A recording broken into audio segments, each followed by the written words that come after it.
continuación emitiremos algunos cortes y saludos de las intervenciones de Juan Carlos Monedero y de Martina Velarde, diputada de Podemos por Córdoba, en el quinto foro de Podemos Exterior celebrado en Madrid el 24, 25 y 26 del pasado mes de febrero.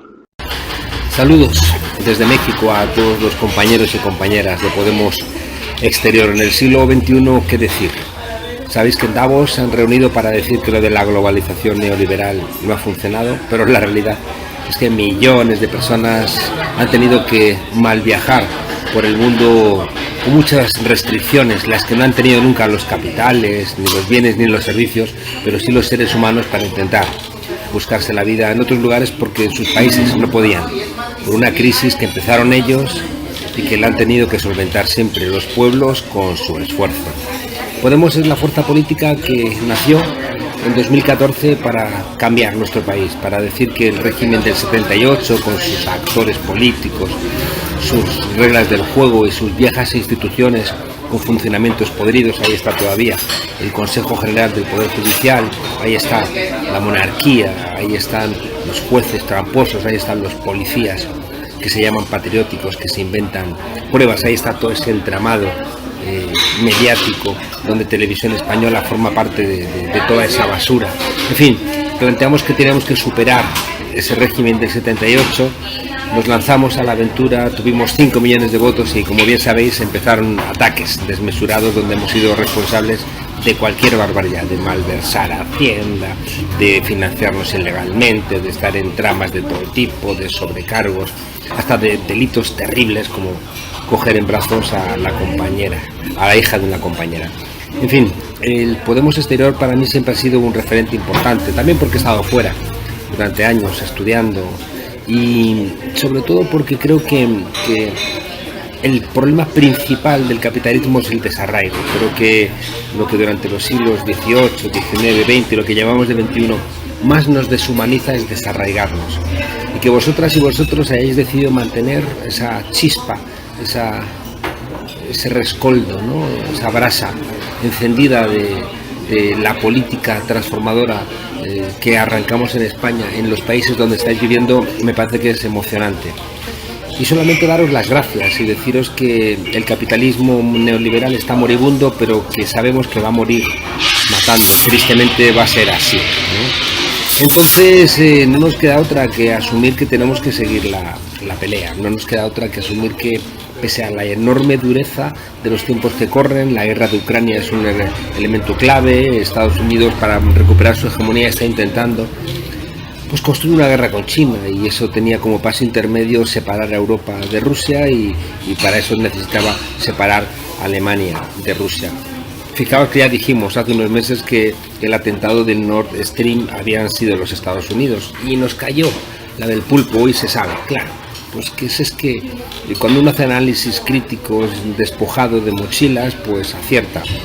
Y la gente de Podemos siempre hemos sido buenos en los diagnósticos por eso, porque en tiempos críticos las miradas críticas son las que aciertan.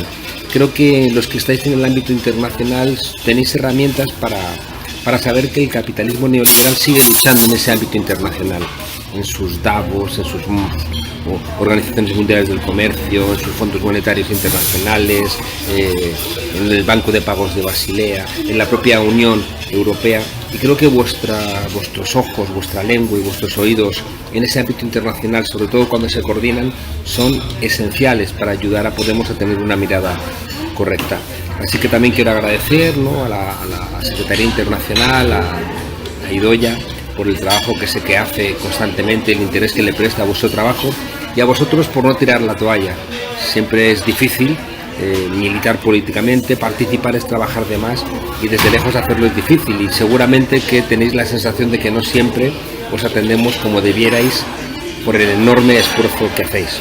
Así que a todos, a Francisco, a Pati, a todos los compañeros, os mando un enorme abrazo desde México, desde un restaurante donde estoy esperando para tener una reunión con gente de Morena, donde nos miran con mucho respeto y donde, llevando con mucha gala y mucho honor, el nacimiento de todos los gobiernos de cambio de América Latina miraron a Podemos.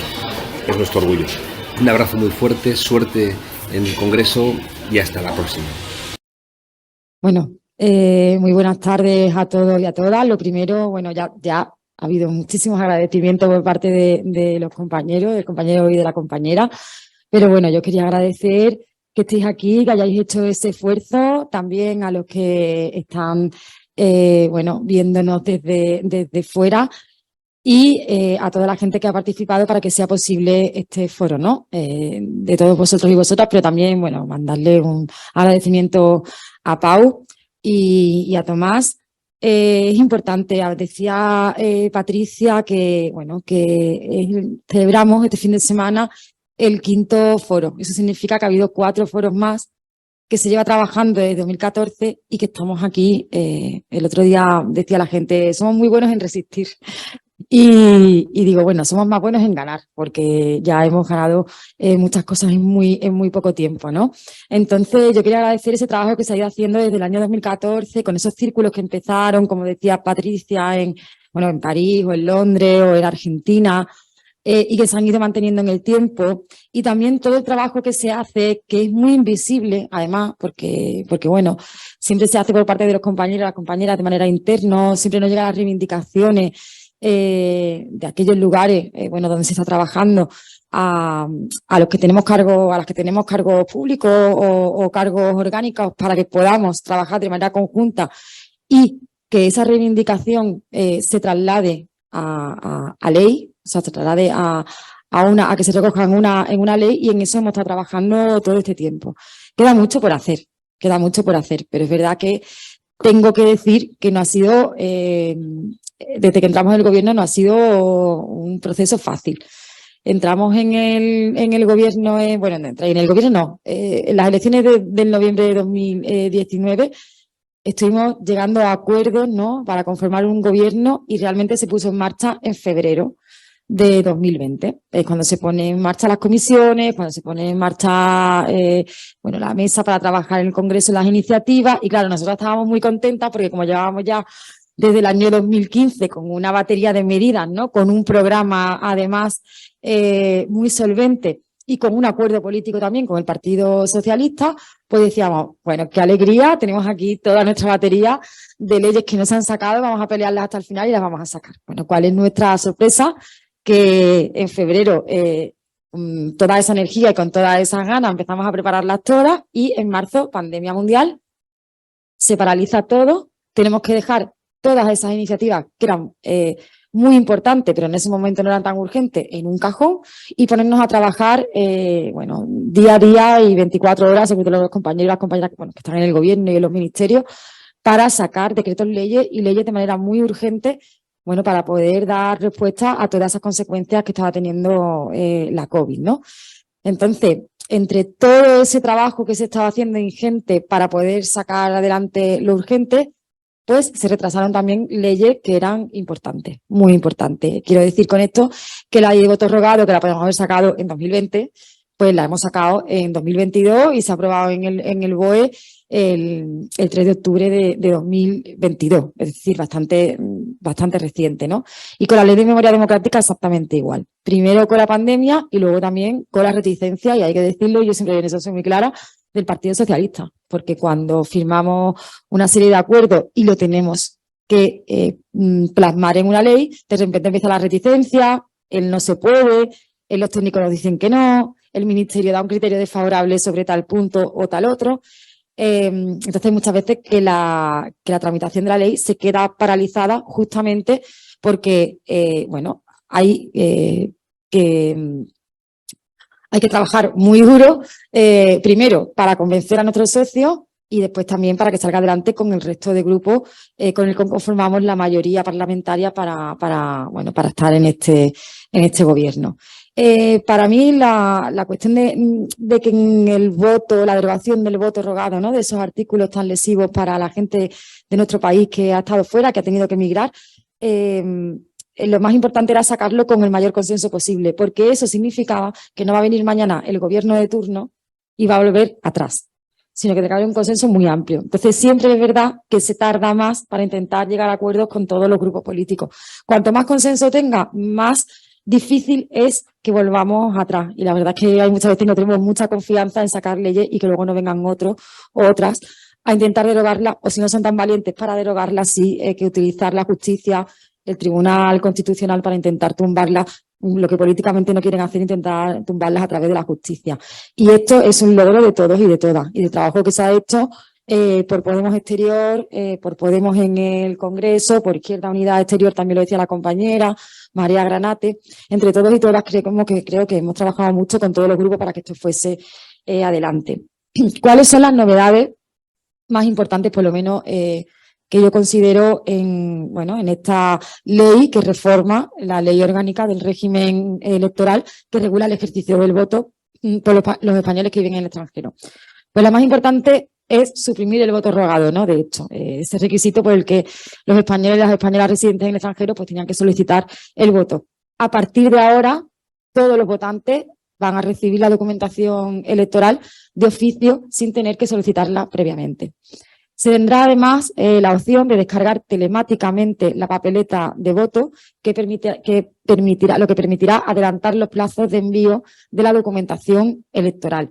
Por otro lado, se amplían también de 3 a 7 días los plazos para el depósito del voto en urna y además se mantiene la posibilidad de enviar el voto por correo postal a la oficina consular correspondiente en caso de que el elector pues, no pueda acudir a votar personalmente a las dependencias habilitadas al efecto. Y también se amplía el plazo para la apertura de los votos emitidos del extranjero de 3 a 5 días, pues retrasando en el mismo intervalo el plazo de escrutinio general. De esta forma aseguramos que los votantes españoles y españolas en el extranjero reciban a tiempo su documentación, dispongan además de mayores plazos para ejercer el derecho electoral y se asegura también que los votos sean efectivamente tenidos en cuenta en el proceso electoral. Nosotras desde Podemos, y esto sí quiero dejarlo claro, llevamos desde 2016, en 2016 solicitamos por primera vez dentro del Congreso una subcomisión justamente para que estudiase la derogación del voto y la reforma de la LOREC. El 15 de febrero no fue posible. El 15 de febrero de 2019 presentamos también proyecto de ley en el Congreso. Se repitieron elecciones y en cuanto conformamos gobierno, como era una de las prioridades de nuestro programa, volvimos a presentar el proyecto de ley. Conseguimos, como digo, la mayoría del apoyo de los grupos. Eso asegura, pues que los derechos de participación política para los residentes en el extranjero vaya a continuar en el tiempo de forma estable y permanente, gobierne quien gobierne. ¿Y qué es lo que hemos modificado? Esos eran los puntos importantes, pero bueno, son los artículos que eran más lesivos, que eran el 75, el 103 y el 107 de la LOREG. Como hemos dicho, al eliminarse el ruego del voto, con esta reforma no va a haber que solicitar previamente el voto. Será la oficina del censo electoral la que va a remitir de oficio a todas las personas inscritas en el censo de electores. Se va a remitir de oficio a todas las personas que estén inscritas en el censo de electores, residentes ausentes, los certificados, los sobres y la documentación necesaria para votar. Era muy importante que se pudiese descargar los juegos de papeletas de forma telemática para facilitar y que además se pudiesen enviar por correo al consulado en cuestión.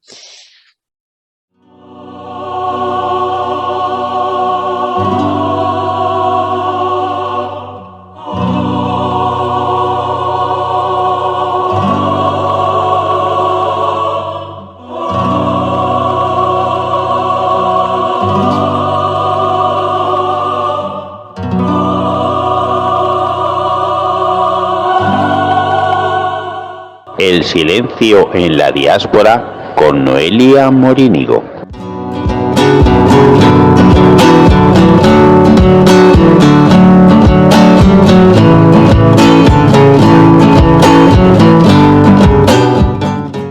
Hoy hablaré en detalle sobre una ley muy relevante en temática de género, aquí en Argentina, que ya lo nombré muy por encima en el capítulo anterior, donde presenté la primera unidad de la temática de violencia de género, el cual iremos hablando de todos los países en los episodios venideros. Hoy estamos en la unidad 2 y, como dije, les contaré en profundidad sobre esta ley, sus causas, procesos y bases instrumentales que abarcan a nivel internacional firmadas en convenciones y tratados. Iniciaré con un audio que les traigo en relación sobre esta ley. Me refiero a la Ley Micaela. Es una ley que establece la capacitación obligatoria en género para todas las personas que integran los 3 poderes del Estado Nacional, así como para los distritos e instituciones que adhieran. Disfrútenlo.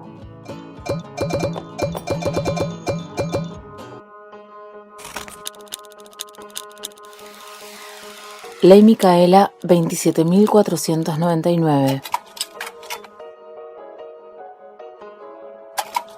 Ley de capacitación obligatoria en la temática de género y violencia por motivos de género para todas las personas que integran los 3 poderes del Estado Nacional: Ejecutivo, Legislativo y Judicial.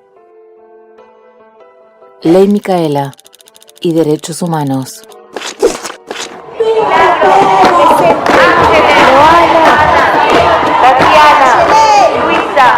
En Argentina, como en toda la región, la movilización feminista de los últimos años avanza hacia una resistencia activa. Después de la marcha masiva de Ni Una Menos el 3 de junio de 2015, nada volvió a ser como antes. La ley lleva el nombre Micaela en memoria de Micaela García, una joven de 21 años, militante del movimiento Evita y de Ni Una Menos. Una noche salió de un boliche en Gualeguay, Entre Ríos, y fue violada y asesinada por Sebastián Wagner, condenado por 2 violaciones. Estaba en libertad condicional. Micaela García fue víctima de violación y femicidio. La sanción de la Ley 27.499 es el resultado de la movilización popular de colectivos feministas y el reclamo de justicia de las familias de las víctimas de femicidio, entre ellas la de Micaela García. La ley está dentro de las recomendaciones que Argentina asumió al firmar y ratificar la Convención sobre la Eliminación de todas las formas de discriminación contra la mujer y la Convención Interamericana para prevenir, sancionar y erradicar la violencia contra la mujer. La Ley Micaela fue sancionada por unanimidad en el Senado de la República Argentina y como objetivo brinda a autoridades y agentes del Estado herramientas para prevenir y realizar intervenciones frente a la violencia de género en el ámbito de la administración pública. No te maquilles, no salgas a esta hora. ¿Qué te pasa? ¿Te vino? Debe ser un poquitito más femenino. Y se puede decir más piropo. La violencia de género se manifiesta cotidianamente de distintas maneras. Las más invisibilizadas son la anulación, la utilización del lenguaje y humor sexista, el desprecio, la desvalorización y, como expresión extrema, el femicidio. ¿Por qué es importante la capacitación con perspectiva de género? La capacitación a los 3 poderes del Estado en el marco de la Ley Micaela da la posibilidad de observar las prácticas diarias que reproducen relaciones desiguales de género y actuar en consecuencia para transformarlas y para el diseño y ejecución de políticas públicas con perspectiva de género. Es necesario construir un Estado presente y llevar la ley a cada rincón del país. Así recordar a Micaela, a todes y todas las que ya no están.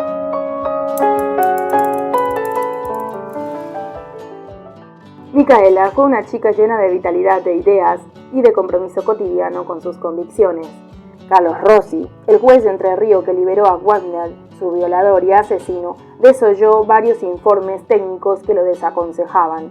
Y un día antes del femicidio de Micaela, la policía de Gualeguay no había tomado la denuncia que el padre de una menor quiso radicar contra Wagner por intento de abuso a su hija.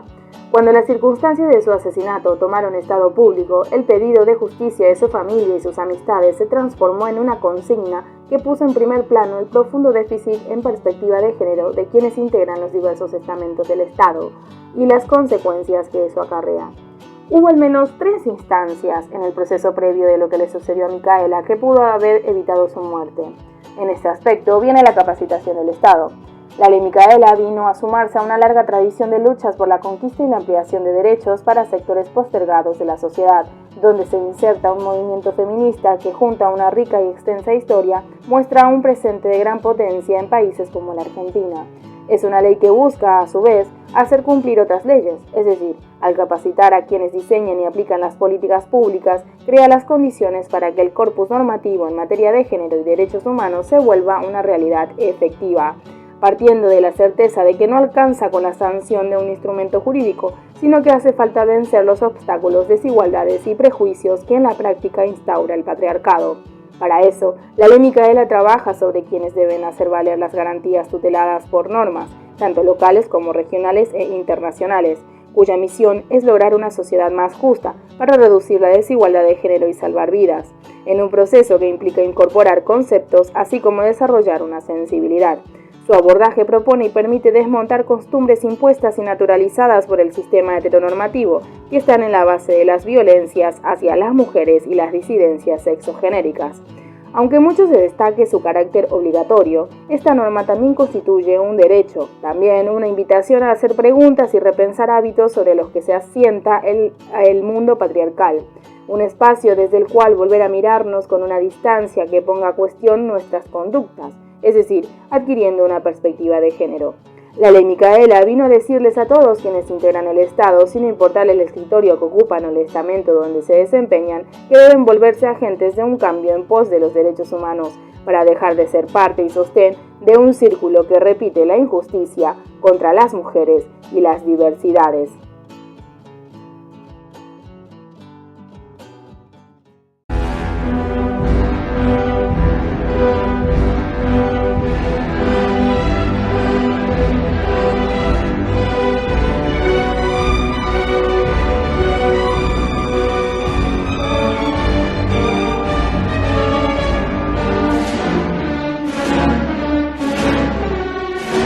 Desde la diáspora. Desde la diáspora. Al parecer el tablón de Aquiles de la ley Solo sí es sí es la falta de una disposición transitoria, que, leo según la RAE, es una norma que regula los supuestos en que continúa aplicándose la legislación que estaba vigente antes de la aprobación de un texto legal nuevo o modula la aplicación total e inmediata de este desde el día de su entrada en vigor. Esto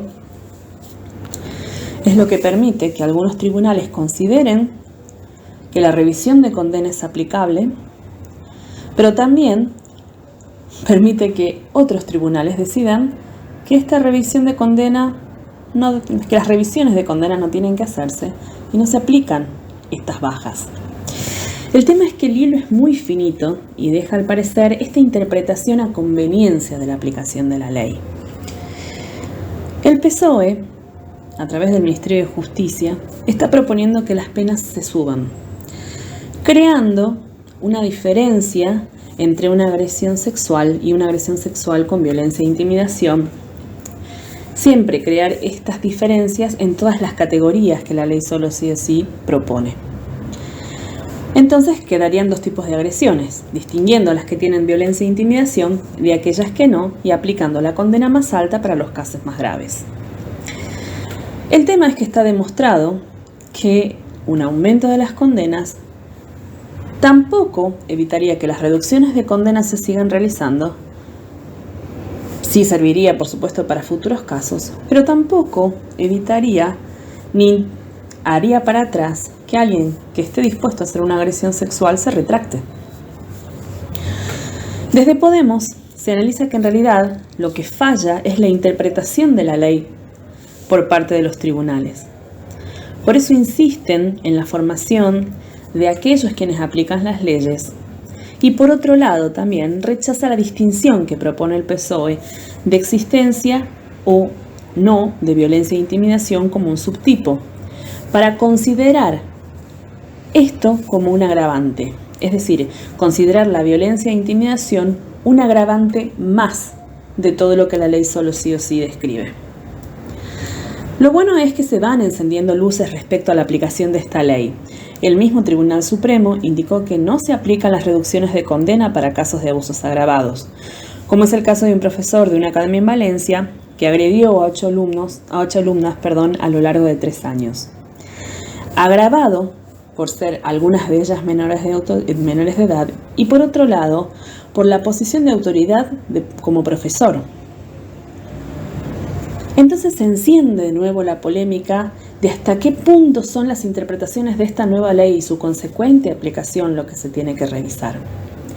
El problema es que estamos en un año electoral y lo que más peso está generando es el revuelo social que esta nueva ley generó, fogoneado en gran parte por las derechas que ponen el foco en este punto, desestimando todos los otros beneficios que la ley da.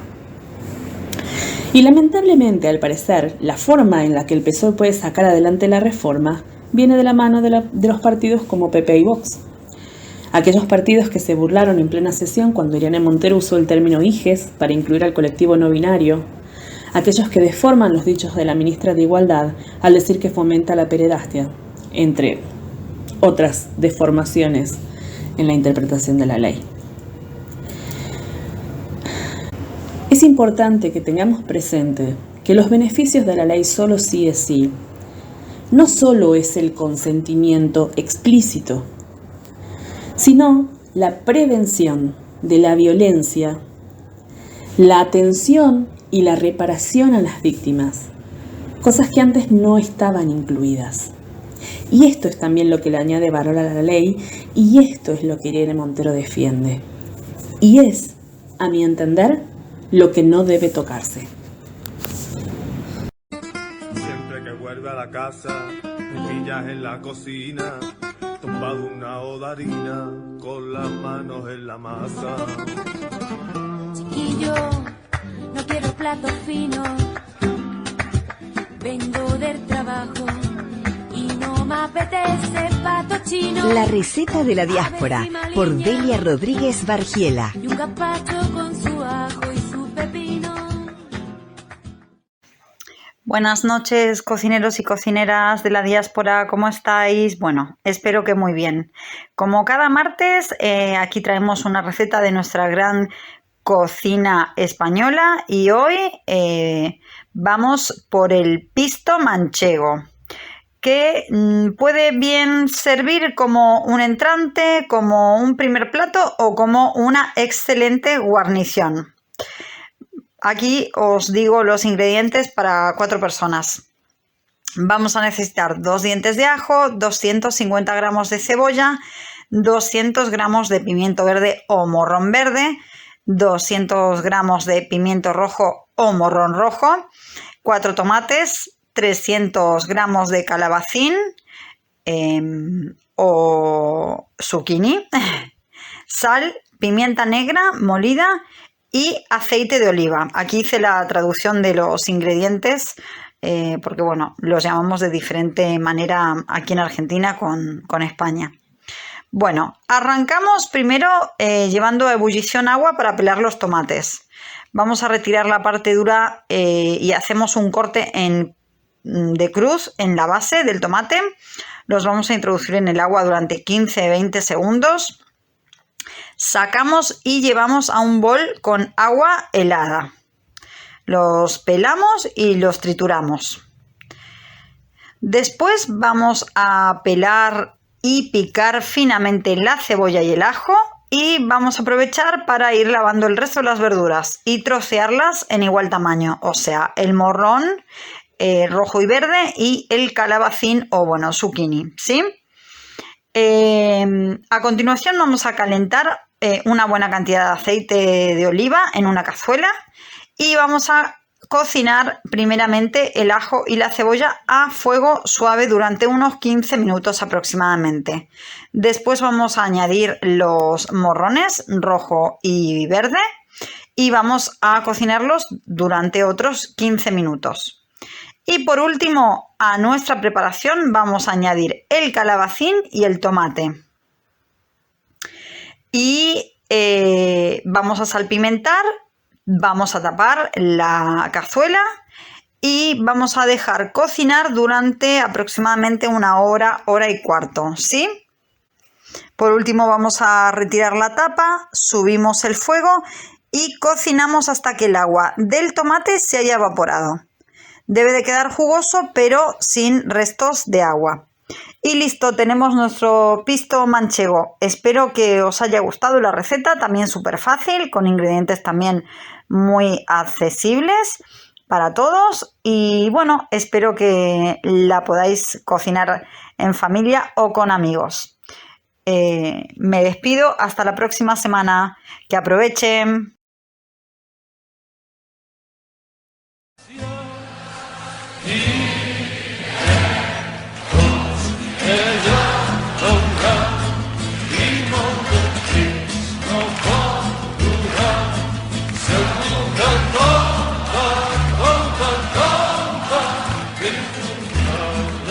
Y llegamos al final, esperando que el programa haya sido de su agrado, y nos citamos para el próximo martes.